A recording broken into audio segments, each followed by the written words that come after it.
ఆయన వారి కన్నుల ప్రతి బాష్ప బిందువును తుడిచివేయును. మరణము ఇక ఉండదు. దుఃఖమైనను, ఏడుపైనను, వేదనైనను, రోదనైనను ఇక ఉండవు. హల్లెలూయా. ప్రకటన 21వ అధ్యాయము 4వ వచనం.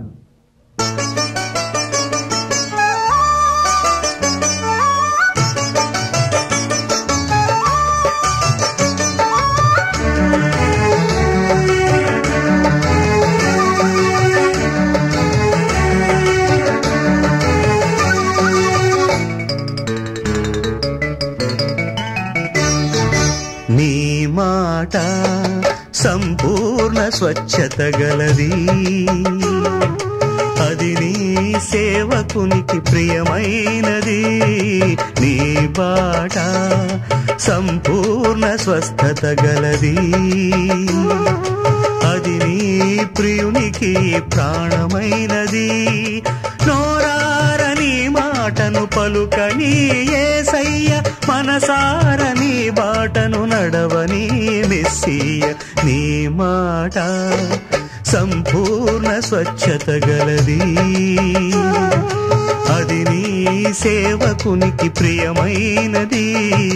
నీ బాట సంపూర్ణ స్వస్థత గలది.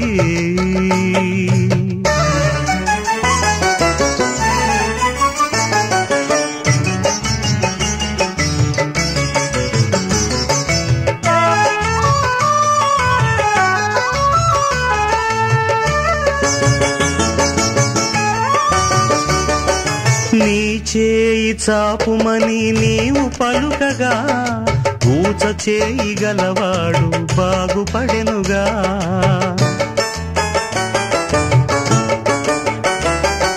నీ చేయి చాపుమని నీవు పలుకగా, ఊచ చేయి గలవాడు బాగుపడెనుగా. ఈ పరుపును ఎత్తుకొని నీవు నడువు మనగా, బలహీనుడు బలముంది లేచి నడిచెగా. నీ మాట సంపూర్ణ స్వచ్ఛత గలది, అది నీ సేవకునికి ప్రియమైనది.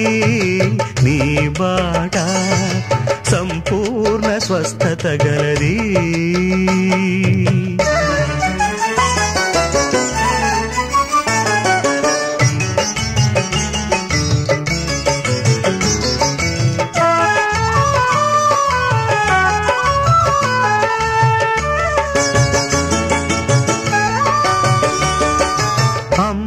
నీ బలహీనత విడిచిపోయెననగా, నడుము వంగిపోయిన స్త్రీ లేచి నిలిచెగా.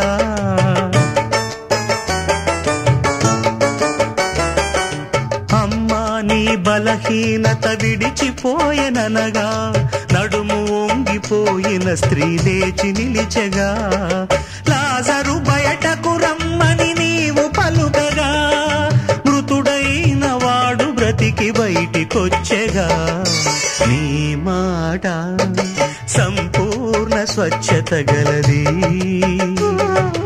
అది నీ సేవకునికి ప్రియమైనది. నీ బాట సంపూర్ణ స్వస్థత గలది,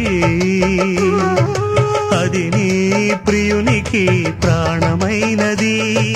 నోరార నీ మాటను పలుకని యేసయ్య, మనసార నీ బాటను నడవని మెస్సియ. నీ మాట సంపూర్ణ స్వచ్ఛత గలది, అది నీ సేవకునికి ప్రియమైనది.